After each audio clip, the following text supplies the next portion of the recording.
ఈటీవీ2 ప్రేక్షకులకు నమస్కారం.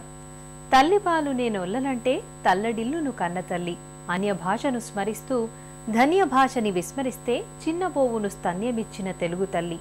సోదరా, అవసరానికి వాడబోయి ఆంగ్ల భాష, అన్ని వేళలా మాట్లాడబోయి మధురమైన మన మాతృభాష అంటూ మనందరం నిత్య వ్యవహారాల్ని తెలుగులోనే జరపాలని చెప్తున్నారు కవి.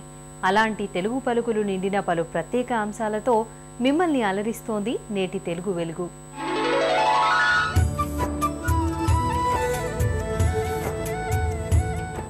వారం వారం ప్రేక్షకుల్ని విశేషంగా ఆకట్టుకుంటున్న తెలుగు వెలుగు ప్రశ్న ఇప్పుడు మీకోసం. మాసాన్ని ఇముడ్చుకున్న స్త్రీ ఏ లత, బి వనిత, సి కవిత, డి నెలత. మీ సమాధానం టీవీ అని టైప్ చేసి స్పేస్ ఇచ్చి లత అయితే ఏ, వనిత అయితే బి, కవిత అయితే సి, నెలత అయితే డి అని టైప్ చేసి 562635కు SMS చేయండి. ప్రశ్న మరోసారి. మాసాన్ని ఇముడ్చుకున్న స్త్రీ ఏ లత, బి వనిత, సి కవిత, డి నెలత. మీ సమాధానం టీవీ అని టైప్ చేసి స్పేస్ ఇచ్చి లత అయితే ఏ, వనిత అయితే బి, కవిత అయితే సి, నెలత అయితే డి అని టైప్ చేసి 562635కు SMS చేయండి. నేటి చిన్నారులే రేపటి తెలుగు భాషా వారసులు. అమ్మ భాషకు స్వచ్ఛమైన వారధులు. కదిలే బొమ్మల కబుర్లతో వారిలో భాషాభిమానం కలిగిస్తున్న బాల వినోదం ఇప్పుడు మీకోసం.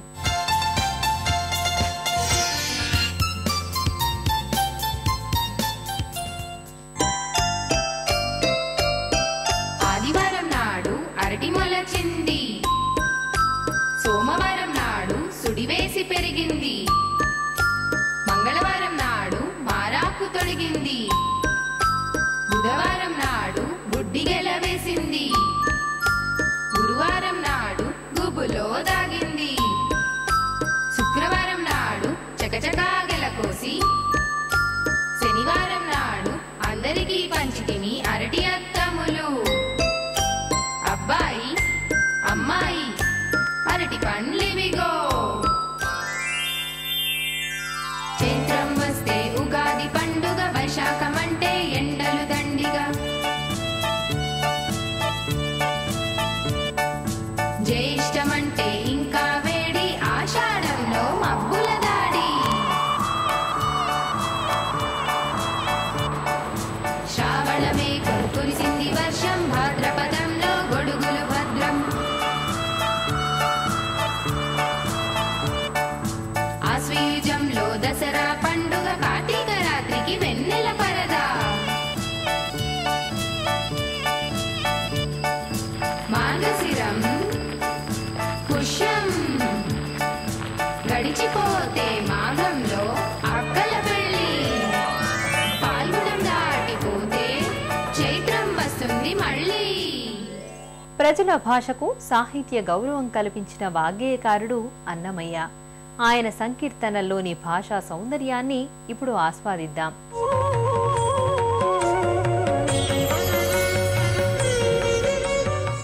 అన్నమయ్యకు తిరుమల విభుడైన శ్రీ వెంకటేశ్వరుని కీర్తించడం అత్యంత ప్రీతికరం. ఆయన సంకీర్తనల్లో అచ్చ తెలుగు పదాలు చేసే సందడి అత్యంత మనోహరం. ఏమని వర్ణించునుకో ఇంక పురాణములెల్ల వేమారు కొత్తలాయ విశ్వలోకపతికి అంటూ ఈ సంకీర్తనలో ఆ స్వామిని ఎంత కీర్తించినా కూడా నాకు తనివి తీరటం లేదు అని తెలియజేస్తూ అద్భుతమైన తెలుగు పదాలతో తన సంకీర్తనని కొనసాగిస్తాడు. పాల జలనిధిలోన పలుమారు తేలగాను నీలవర్ణ మెల్లబోయి నిండు తెలుపైనట్టు అంటాడు ఆయన. పాల జలనిధి. పాల జలనిధి అంటే క్షీర సముద్రం. క్షీరసాగరంలో ఆదిశేషుడి మీద అందంగా శయనించి ఉంటాడు కదా స్వామి. నీలమేఘశ్యాముడు. ఆ నీలమేఘ శరీరం పోయి స్వామి ఈ క్షీర సముద్రంలో శయనించడంతో తెల్లగా అయిపోయాట. అలా అనిపిస్తున్నట్టు అన్నమయ్యకి. ఎంత చక్కటి వర్ణనం చూడండి. భాష యొక్క ప్రయోజనాన్ని గమనించిన వాగ్గేయకారులు ఇటువంటి అద్భుతమైన ప్రయోగాలు ఎన్నైనా చేయగలరు అనేందుకు ఈ ప్రయోగం ఒక నిదర్శనం. మేలిమి కప్పుర కాపు మేన నిండా నించగాను పోలికే వేరొక్కటాయ పురుషోత్తమునికి అంటాడు ఆయన. శ్రేష్టమైన కర్పూరంతో కాపు వేస్తారు. ఆ కర్పూరపు కాపు అంతా కూడా ఆ స్వామి మేన నిండా నించగాను అంటాడు ఆయన. మేను అంటే శరీరం. శరీరం నిండా అలముకొని పోలికే వేరొక్కటాయ పురుషోత్తమునికి అంటాడు ఆయన. ఆ పురుషోత్తముడైన ఆ శ్రీ వెంకటేశ్వరుడు వేరే విధంగా అన్నమయ్యకి దర్శనమిస్తున్నట్ట. వేడుక కాళిందిలోను వేమారు ఈదగాను ఆడనే కమ్మర నలుపైనట్టు అంటాడు. శ్రీహరి యొక్క విశిష్టమైన దశావతారాల్లో అత్యంత మనోహరమైనది శ్రీకృష్ణ అవతారం. శ్రీకృష్ణ అవతారంలో స్వామి ఆ కాళింది మడుగులో పదే పదే తన జలక్రీడని కొనసాగించాడు, జలకాలు ఆడాడు. అది తెలియజేస్తూ వేడుక కాళిందిలోను వేమారు ఈదగాను, ఎన్నోసార్లు ఆ స్వామి అత్యంత మనోహరంగా ఆ గోప బాలకులతో ఈదగా ఆడనే కమ్మర నలుపైనట్టు ఆ కాళిందిలో ఉన్న ఆ నల్లటి రంగంతా కూడా స్వామి శరీరానికి అద్దుకుందిట. తోడనే తట్టు పుణుగు తప్పదోగా నించగాను జాడ వేరొక్కటాయ సర్వేశ్వరునికి అంటాడు ఆయన.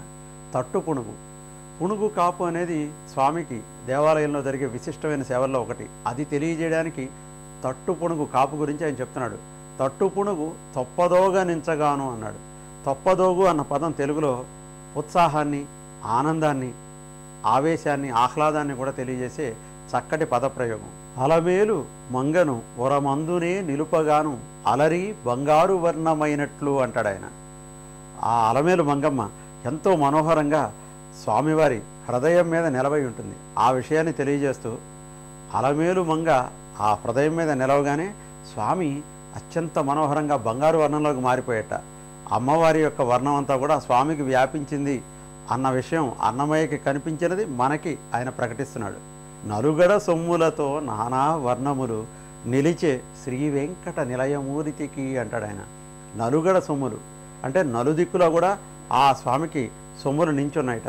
నలుగడ సొమ్ములతో నానా వర్ణములు, అన్ని వర్ణాలు కూడా ఆ స్వామిలో ద్యోతకమవుతున్నాయిట. ఎంతో సుమనోహరంగా ఆ వెంకట నిలయమూర్తి అద్భుతమైన శోభతో ప్రకాశిస్తున్నాడు అని తెలియజేస్తూ సుందరమైన పదాలతో ఈ సంకీర్తనని అత్యంత మనోహరంగా మనకు అందించాడు తాళపాక అన్నమయ్య.